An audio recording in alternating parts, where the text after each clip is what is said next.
Here, all practitioners and TMC board members, our retreat is coming to be successful. You all have been practicing Satipatthana meditation continuously and meticulously the whole week. And you are developing the 3 stages on the ground, on the grand path that leads to liberation. There are 3 stages of development for a practitioner. Sila, morality, is the first stage. Concentration, samadhi, is the second. And Pinya, wisdom, is the third. The 8 steps of the Eightfold Noble Path are classified under these 3 stages: Sila, Samadhi, and Pinya. Sila, morality, includes right speech, right action, and right livelihood. Samadhi, concentration, includes right effort, right mindfulness, and right concentration. And Pinya, wisdom, includes right understanding and right thoughts, which are the first 2 steps in the Eightfold Path. Although wisdom is in one sense the beginning of the Eightfold Path, in a more important sense, it is the outcome. There are 3 stages of development because there are 3 stages of mental defilements which must be overcome. So we have to overcome 3 stages of mental defilements. In the first stage, mental defilements are not manifest in words or deeds, but lie latent in each being. It is called Anusaya Kilesa, latent defilements. The second, Priyotana Kilesa, the second stage, they come up from the latent state to the level of thoughts, emotions, and feelings when they are awakened by an object, pleasant or unpleasant.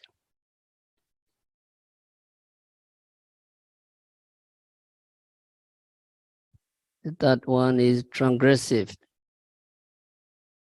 In this transgressive stage, mental defilements become fierce and ungovernable and produce evil actions. So remember, we need to overcome 3 stages of mental defilements: latent, obsessive, and transgressive. And we have to develop 3 stages: Sila, Samadhi, and Pinya, morality, concentration, and wisdom. The 3 stages of 3 stages of development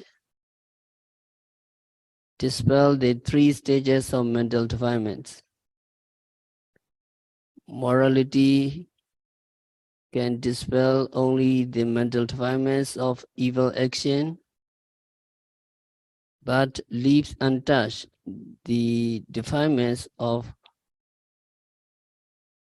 the 2 lower levels, so they could rise again. Therefore, morality is called temporary putting away mental defilements.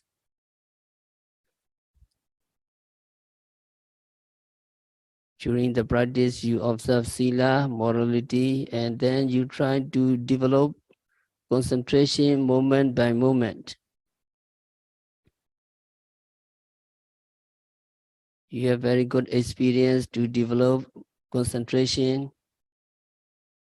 Your concentration can dispel only the second defilements of thoughts, emotions, and feelings. It can be effective for a considerable time, for it is more powerful than morality. But since the mental defilements, which are latent, are not dispelled, the defilements of the second level could arise again.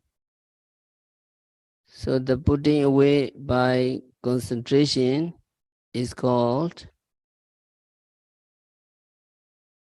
the putting away to a distance.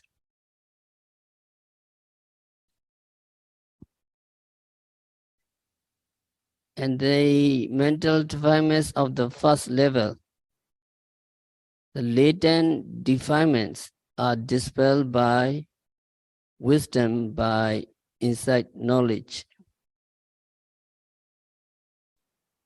They are untouched by morality or concentration, but when dispelled through insight knowledge, we never arise again.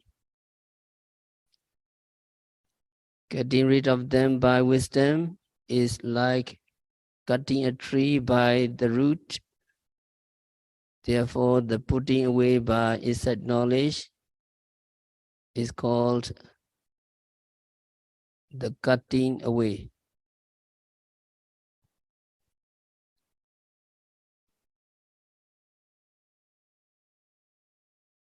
So 3 stages of development: sila, samadhi, pinya, morality, concentration, and wisdom. Since the 3 stages of development are interdependent and interrelated,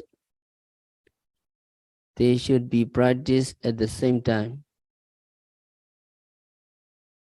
For example, when we are living a moral life, it is easier to have right concentration and right understanding. The practice of right concentration helps us to live rightly and to understand our life rightly, correctly. And in the same way, the practice of right understanding helps us to live rightly and to concentrate rightly. On the other hand, they cannot be practiced separately because it is impossible to live a moral life without concentration, with mind control, and without right understanding. In the same way, concentration and wisdom always require the other 2 stages.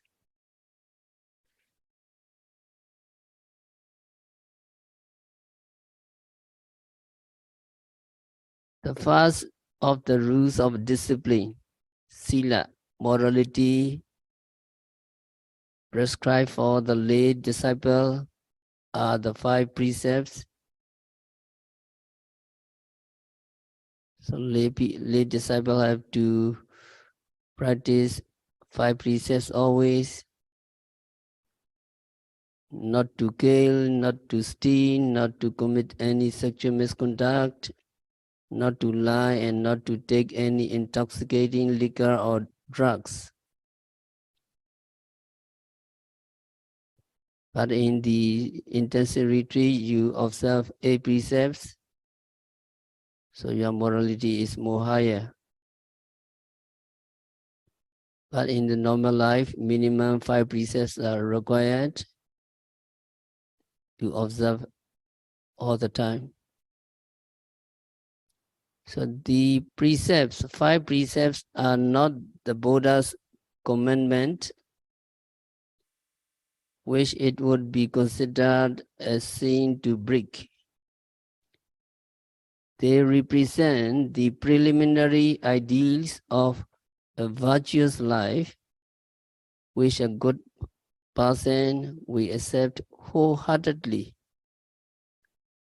if he or she is to call himself or herself a Buddhist. He or she does not make a promise to the Buddha to obey the precepts. You give the promise to yourself. Panatipata Vedamani Sikkhapadam Samadhiyami. I accept the precepts to refrain from taking life, etc. You do not make a promise to the Buddha to obey these precepts, and you give the promise to yourself.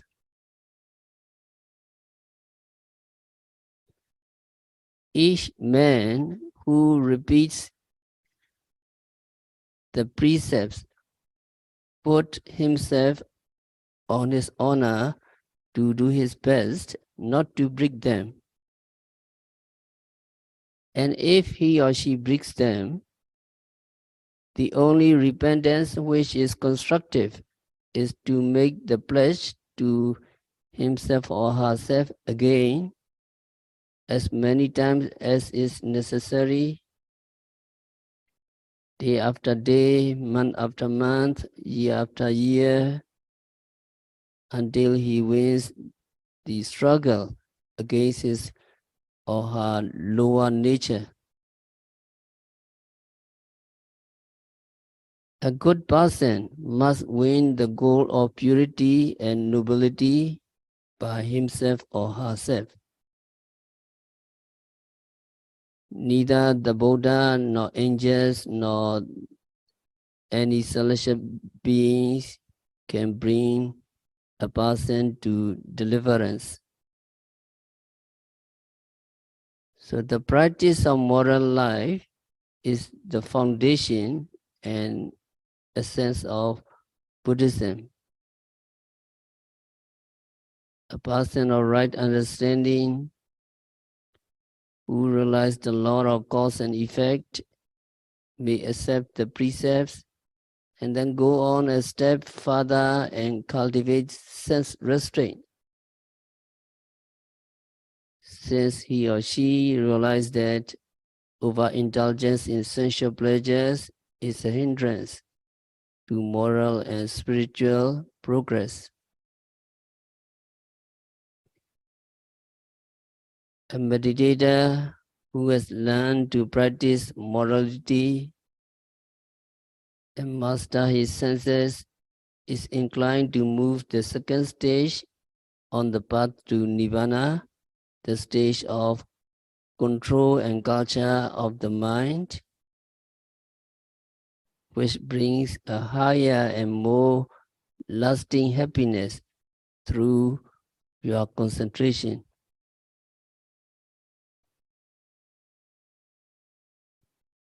The higher happiness can be attained through jhanas. The word jhana comes from a root which may mean to think closely of an object or to burn advanced things which hinder spiritual progress. Jhana has been translated as absorptions or ecstasy, but it is best thought of as special extra-mundane experience.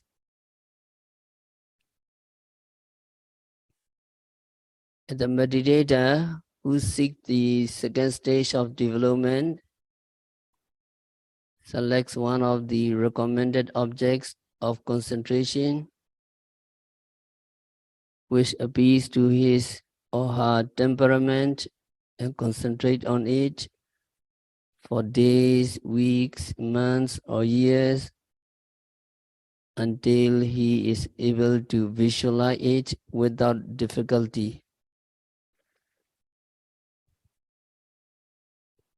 When he can visualize it without looking at it, he continues concentration on it until he develops it into a conceptualized object, at which stage he has attained proximate concentration. At that point, you can overcome temporarily the 5 mental hindrances of sensual desire, hatred, sloth, restlessness, and worry and doubt. By continuing in the discipline of concentration, meditators eventually attains the 5 stages of jhana.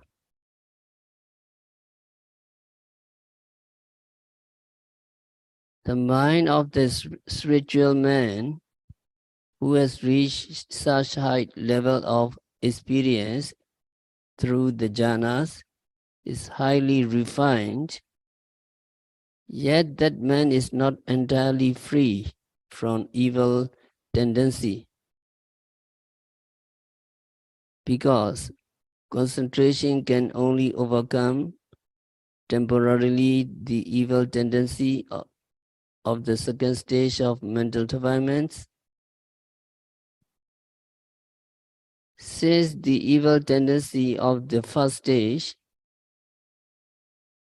the latent defilements still remain untouched, and defilements of the second stage, the thoughts, emotions, and feelings aroused by sense objects, would arise again.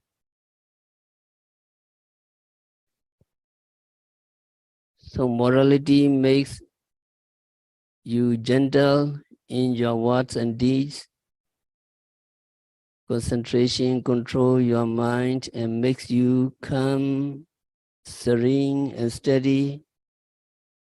And wisdom enables you to overcome all the mental defilements completely. So the meditators who have reached the third stage on the path to Nibbana, the stage of wisdom or insight knowledge, try to practice Satipatthana meditation continuously, and he or she tries to understand the true nature of Namarupa, mind and matter, and of the things of the world in general. And with your highly purified mind, you begin to realize that there is no ego principle or persistent identity of a self. And by continuing Satipatthana meditation, you can perceive that both mind and matter, which make up your personality, are in the state of constant flux, continuous change. And you see that all conditioned phenomena are impermanent. They are suffering and they are void of self-existence, anicca, dukkha, and anatta. So to meditators, then comes the knowledge that every form of worldly pressure is only a prelude to pain, and that everything is in a state of flux and cannot be the source of real happiness, cannot be source of true happiness, permanent happiness. So meditators then concentrate on the three characteristics of existence: impermanence, unsatisfactoriness, and non-ego. And having neither attachment nor aversion for worldly things, meditators intently keeps on developing insight knowledge into both internal and external phenomena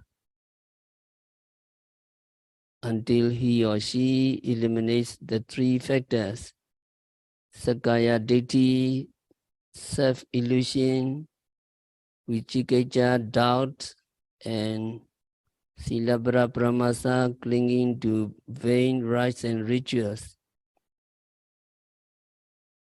It is only when meditators destroy these three factors completely that he or she realizes Nibbana for the first time in his or her existence.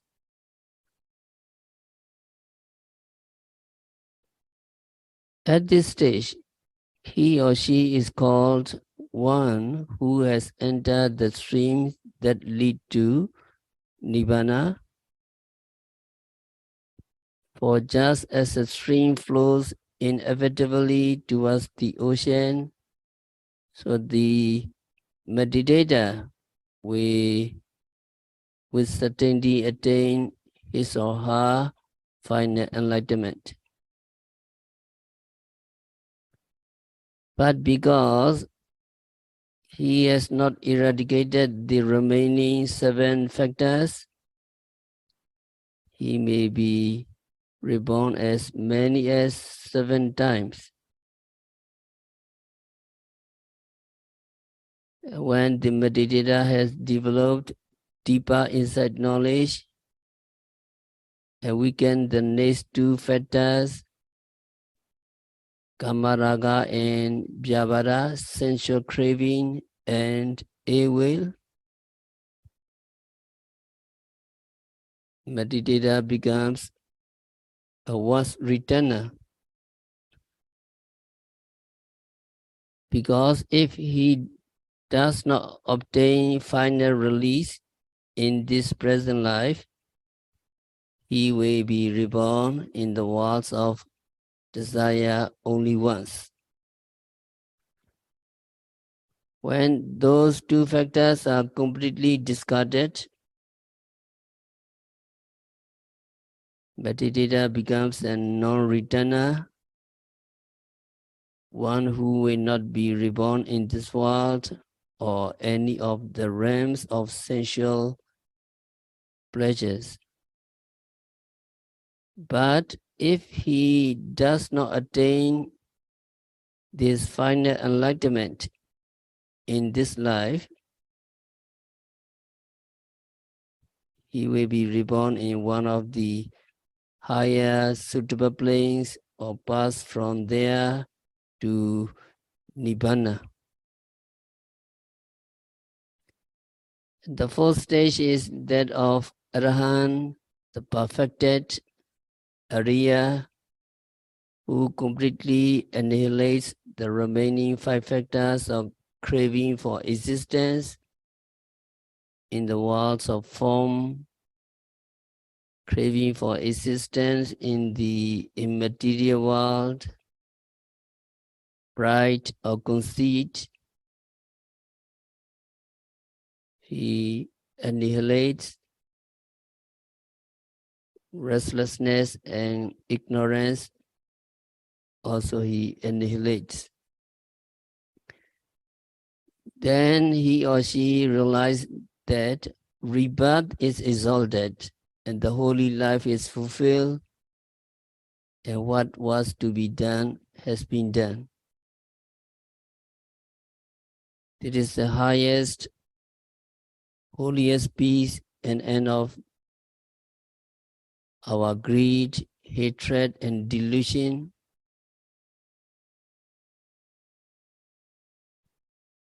The Arahants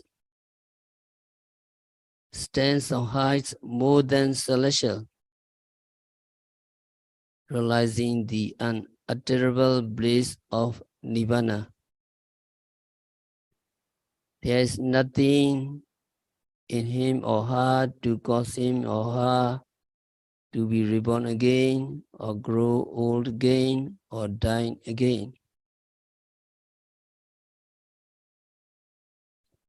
There is nothing more for him to do, for he has shown that man can follow the path to liberation, the path of the Buddha to Nibbana. So our retreat is only just for a week, but you try continuously to develop 3 stages of development: Sila, Samadhi, and Pinya, morality, concentration, and wisdom.